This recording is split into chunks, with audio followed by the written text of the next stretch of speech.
AITA for refusing to give my parents access to my savings. They treat me like their own ATM. I, 28F, have been financially independent since I was 18. It was not an easy road, but I was determined. I worked through college, took on multiple side gigs, and lived frugally, always keeping an eye on the bigger picture. I knew what it was like to go without. I grew up in a household where money was always tight. My parents struggled to make ends meet, and I witnessed firsthand the stress, the fights, the fear that came with financial instability. I promised myself that I would never let money control my life the way it controlled theirs. So, I worked hard. While my peers went out for drinks, I stayed home and budgeted. While others booked vacations, I picked up extra shifts. I educated myself on finances, investments, and long-term security because I refused to repeat the cycle I grew up in. Over the years, I built a comfortable savings. Nothing extravagant, but enough to give me peace of mind. Enough to ensure that if an emergency arose, would not be left scrambling. I never flaunted my financial stability. I never spoke about it. I lived simply. I drove an older car, rented a modest apartment, and never spent on anything unnecessary. But then, my younger sister let it slip. It was not intentional, just a casual remark during a family gathering, a passing comment about how I had been smart with money and had managed to save a good amount. And that was all it took. The moment my parents heard, it was as if a switch had flipped. Suddenly, their attitude towards me changed. The usual small talk was replaced with pointed comments about how families should always support each other, about how they had sacrificed so much to raise me. At first, it was subtle, just nudges in conversation. My mother would sigh dramatically, mentioning how hard it was to keep up with bills. My father would make offhand remarks about how lucky I was to have no real financial burdens. My sister, who had always been closer to them, began hinting that I should give back, because I was in a position to do so. Then, the requests came. They started with vague statements about struggling with debt and their mortgage. They spoke about how difficult it was to keep up, how unexpected expenses kept piling up. And then, finally, they asked outright. My mother, her voice thick with emotion, said, "If you have enough to save, then you have enough to help." My father chimed in, adding that families should always take care of each other, that it was my responsibility as their daughter. They asked me to pay off their debts, to help with their mortgage, to ease their financial burden. I told them no. I explained that I had worked incredibly hard to build my savings, that I had sacrificed so much to reach this level of stability. I told them that I was not in a position to just give away large amounts of money, that my savings were for my future, for emergencies, for security. I reminded them that they had always struggled with money, not because they lacked income, but because they made bad financial choices. They had taken out loans they could not afford, co-signed for relatives who never paid them back, spent money on luxuries even when they could not cover the basics. I told them that giving them money would not fix their situation, it would just delay the inevitable and make them dependent on me. They did not take it well. My mother burst into tears. She called me heartless, said she never thought her own daughter would turn her back on family. My father got angry. He accused me of being selfish, of valuing money over blood. He said that if I had enough to save, then I had more than enough to share. They even tried to compromise, suggesting that if I did not want to give them the money, I could at least loan it to them. But when I asked how they planned to pay it back, they had no answer. Because, of course, they had no intention of paying it back. When I still refused, things escalated. They stopped asking and started demanding. They called me selfish, ungrateful, a bad daughter. They reminded me of everything they had done for me growing up, as if providing for a child was not the bare minimum of parenthood. My sister took their side, telling me I was being cruel, that I had more than enough and should help the people who raised me. She said that if the roles were reversed, they would do anything for me. But I knew that was not true. Because they never had. And then, the extended family got involved. Somehow, my parents managed to turn the narrative into one where I was hoarding wealth while they struggled.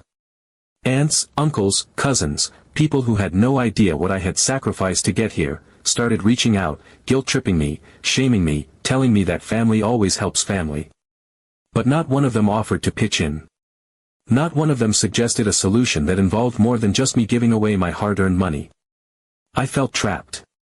I loved my parents, but I could not ignore the reality of the situation.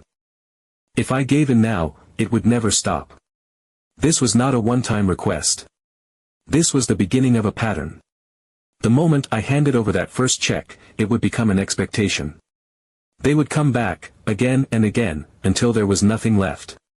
And the worst part? They would not change. They would not learn. They would continue living as they always had, making the same poor choices, and expecting me to be their safety net. I started questioning everything. Was I truly the selfish one? Was I the bad guy for choosing financial security over family? Or had I simply seen the truth that, to them, my value was not in who I was, but in what I could provide? I had spent my whole life believing that love in a family was unconditional. That no matter what, they would always see me as their daughter first. But now, I was not so sure. Because it seemed that, in their eyes, my worth was measured by my bank account. And that realization hurt more than anything. I do not know what will happen next. I do not know if my relationship with my parents will ever recover from this. But what I do know is that I cannot be their financial crutch. I cannot be the person who enables their bad decisions at the cost of my own future. And if that makes me the villain in their story, then so be it. Update 1. I truly believe that, after all the arguments and the emotional manipulation, things would eventually die down. I thought that once my parents realized I wasn't budging, they would give up and move on. It was naive of me. I underestimated just how far they were willing to go to make me submit. For a short while, there was silence. No guilt-tripping texts, no long-winded voice messages, no flying monkeys coming at me from every angle. I almost let myself believe that they had accepted my answer and that, as painful as it was, they were finally willing to respect my boundaries. But deep down, there was this nagging feeling, an unease I couldn't shake. My parents had never been the type to let go of something they wanted. If they couldn't convince me, they would find another way to pressure me. I just didn't expect what came next. One day, I checked my mail as usual, expecting the usual assortment of bills and junk. But there it was, an official-looking envelope with my name and address printed neatly on the front. The return address? My parents' house. My stomach sank. I had no idea what they could possibly be sending me, but my gut told me it wasn't good. I opened the envelope and pulled out a thick sheet of paper. The moment I read the header, my breath caught in my throat. It was a bill. A literal, itemized bill for the cost of my upbringing. Line by line, it detailed every supposed expense they had ever spent on me: food, clothing, rent, utilities, school supplies, medical bills, even gifts for birthdays and Christmases. Some of the numbers were wildly inflated, completely detached from reality, as if they had just pulled figures out of thin air to make it as high as possible. And at the bottom, written in a tone that was almost businesslike, was the final amount, over $200,000. It was surreal. I had heard of parents jokingly saying things like, "You owe me for raising you," but this was something else entirely. They weren't just guilt-tripping me anymore, they were demanding payment, as if my childhood had been some kind of contractual agreement that I had unknowingly signed. And the worst part? They were dead serious. There was a note attached at the end of the letter, explaining that if I could not pay the full amount up front, they were willing to accept monthly payments as a compromise. This wasn't a request. It was a demand, wrapped in the polite language of an invoice. They expected me to comply, to send them a check each month as if I were repaying some massive debt. As if being their daughter had been some kind of privilege that now came with a financial price tag. I felt a wave of fury so intense I could barely think. This wasn't just manipulative, it was disgusting. They had chosen to have a child. They had chosen to raise me. That was the responsibility of a parent, not some financial investment they could cash in on later. I had worked tirelessly to build a life for myself, to escape the instability that had defined my childhood, and now they were trying to drag me back into it. I wasn't going to let them. Without hesitation, I snapped a photo of the letter and posted it on social media. I didn't even add a long explanation, just a simple caption: "Is this normal behavior for parents?" Within minutes, the responses started pouring in. People were horrified. Strangers, friends, acquaintances, they all chimed in, condemning my parents' actions, calling them out for their entitlement and manipulation. Some shared their own experiences of financial abuse, of parents who saw their children as retirement plans rather than family. The support was overwhelming. But my parents? They were livid.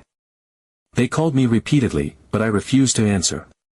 Then the messages started coming in, long-winded rants about how I had humiliated them in front of the entire world, about how I had twisted the story to make them look like villains. They doubled down, saying I owed them everything, that a real daughter would have given them the money without question. They said I should be ashamed for airing private family matters in public. But they had no shame in demanding money from their own child. I told them, in the clearest terms possible, that I didn't owe them a single cent. That my childhood wasn't a debt to be repaid. That no loving parent would ever try to charge their own child for existing. And then, before they could spew more poison, I blocked their numbers. I thought that would be the end of it. I was wrong. Cutting off contact with my parents sent the rest of the family into a frenzy. My sister, who had been my parents' staunchest defender throughout this whole ordeal, lost it. She accused me of being heartless, of abandoning the people who had given me life. She said I had turned my back on family over a little bit of money, completely ignoring the fact that this wasn't just about money, it was about control, manipulation, and years of toxicity coming to a head. Relatives started reaching out, some trying to mediate, others outright taking my parents' side. They said I should just pay something to keep the peace, that I was being too rigid, that it wasn't worth tearing the family apart. But I refused. Giving in would only reinforce the idea that they could dictate my life, that their actions had no consequences. The guilt trips kept coming, the messages piling up, but I held my ground. And that's when my sister delivered the final blow. She told me, in no uncertain terms, that I had officially destroyed our relationship. Update 2.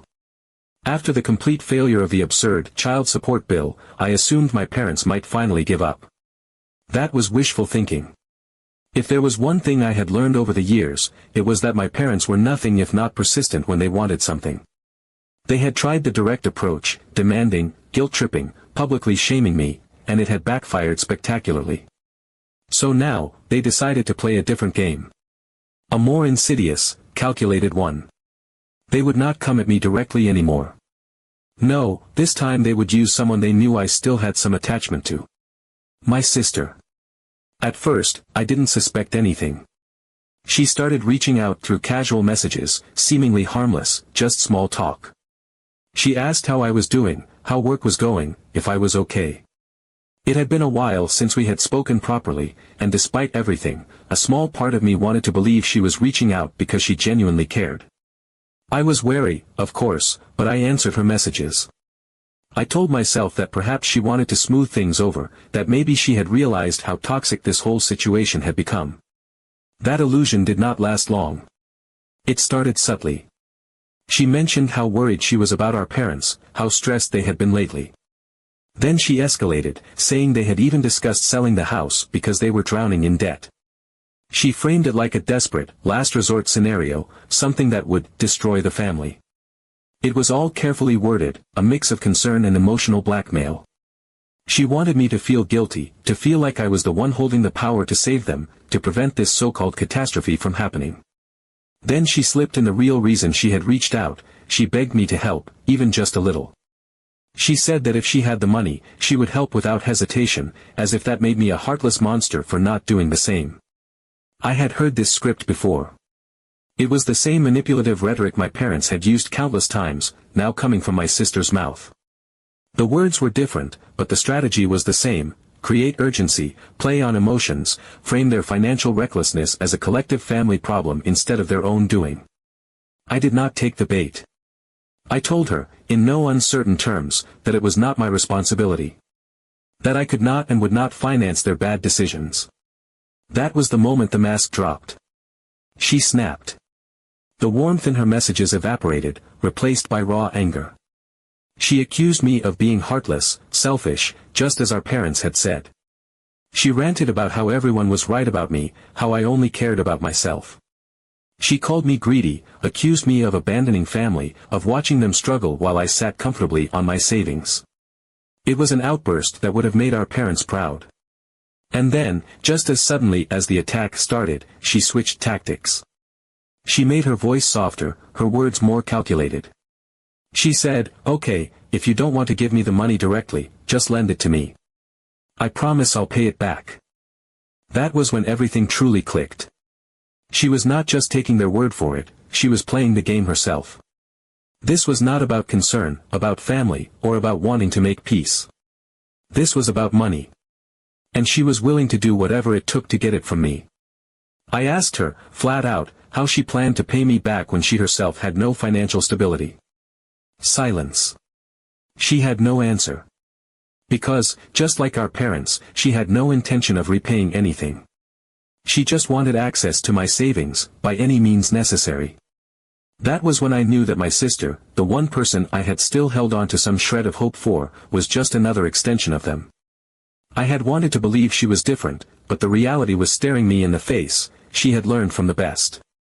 My parents had always been masters of manipulation, and now I saw that she had been watching, absorbing their tactics, perfecting them. She had learned their style, their patterns, their emotional leverage points. She knew exactly how to push my buttons, how to frame herself as the victim while making me look like the villain. When I did not give in, she escalated. If she couldn't get through to me directly, she would go through others. The messages started popping up from relatives, childhood friends, even acquaintances I had not spoken to in years. She had gone on a full-blown smear campaign, spinning the story in a way that made me look like the cold, ungrateful daughter who had abandoned her suffering family. She even contacted my ex-boyfriend, someone I had cut ties with long ago. To this day, I have no idea how she got his number, but that was how determined she was to ruin my reputation. The messages followed the same pattern. How could I be so cruel? Didn't I care about my parents? Didn't I see that they were at risk of losing everything? Some people were outright aggressive, telling me I should be ashamed of myself, that I was disgusting for refusing to help my own blood. Others were more subtle, trying to guilt-trip me into reconsidering, saying that family is supposed to help family. But none of them acknowledged the real issue, that my parents had created this financial mess, and they expected me to clean it up. It became exhausting. Every time I thought it was over, another message would pop up, another person trying to drag me back into the drama. I could not escape it. My own family had turned me into a villain in their narrative, simply because I refused to sacrifice my own stability for their reckless spending. And my sister, the person who once stood beside me through childhood struggles, had become their most effective weapon. I reached a breaking point. I realized that no amount of reasoning, no amount of explaining, would ever change their perception. They had decided that I was the bad guy, and they would stick to that version of events, no matter what I said. I was done. Done defending myself, done trying to justify why I had a right to keep what I had earned. If they wanted to paint me as the villain, so be it. I refused to let their dysfunction consume my life any longer. So, I cut my sister off completely. I blocked her on everything, calls, texts, social media. I shut down every avenue she could use to reach me. I refused to give her another opportunity to manipulate, to guilt-trip, to drag me back into their mess. And with that final act, I made a promise to myself. I would not let this drama ruin my life anymore. Update 3. When my parents realized that using my sister as a pawn in their scheme wasn't going to work, they escalated their tactics. If emotional blackmail and social pressure weren't enough to force me into submission, they were going to hit me where it hurt the most, my career. It wasn't enough for them to just shame me within the family, now they wanted to destabilize my entire life. They needed me vulnerable, desperate, backed into a corner with no option but to turn to them for support. At first, the attacks were small and almost laughable in their pettiness. I started getting calls at my work number, always from different phone numbers, always the same script. The caller, usually my mother, would pretend to be a concerned relative needing to leave me an urgent message. At first, my company's receptionist just forwarded the messages to me, confused as to why my family wasn't just calling my personal phone. I ignored them, refusing to give them the reaction they wanted. Then came the emails. Long, winding messages sent directly to my company's general inquiry address, full of concern about my behavior. They were written in a tone that made it sound like I was spiraling into some kind of personal crisis. They claimed I was unreliable, that I was struggling with personal issues that might affect my work performance. Of course, they were careful not to outright slander me. They framed it as if they were deeply worried and only wanted my employer to help me before things got worse. It was insidious, calculated, meant to plant a seed of doubt. At first, I laughed it off. My boss knew me well. I had been with the company for 5 years, had built a solid reputation, and never once had any issues. But I underestimated just how far they were willing to take this. They weren't just trying to rattle me anymore. They were trying to get me fired. The final blow came when my manager called me into his office. He looked uncomfortable, almost apologetic, as he handed me a printed email. It was an anonymous complaint, but it didn't take a genius to figure out who had sent it. The email claimed that I was using company resources for personal financial fraud, and that my relatives had evidence to prove it. It was carefully worded, full of vague but damning accusations. It suggested that my employer should look into my activities before it became a liability, and even hinted at potential legal consequences if they failed to act. I sat there, staring at the paper, my heart pounding. This wasn't just family drama anymore. They were actively trying to ruin me. My boss, thankfully, wasn't an idiot. He knew me. He knew my work ethic, my professionalism, and how seriously I took my job. He told me he didn't believe a word of it, but he also warned me, rumors, even unfounded ones, could be dangerous. My reputation wasn't just about my work, it was about perception. And if enough people started whispering about these accusations, it could have real consequences. That was my breaking point. This wasn't a game anymore. It wasn't just about money or family disputes. This was an attack on my livelihood, my future, everything I had worked for. And I was done playing defense. I took action immediately.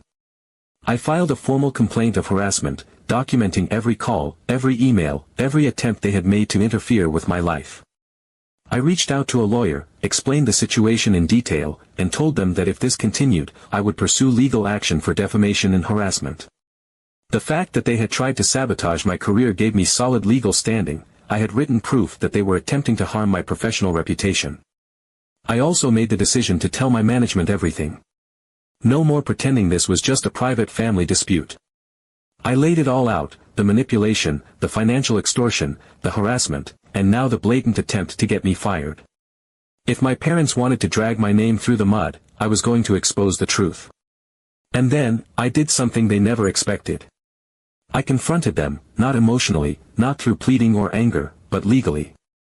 I had my lawyer send them a formal notice stating that if they continued their harassment, they would face legal consequences.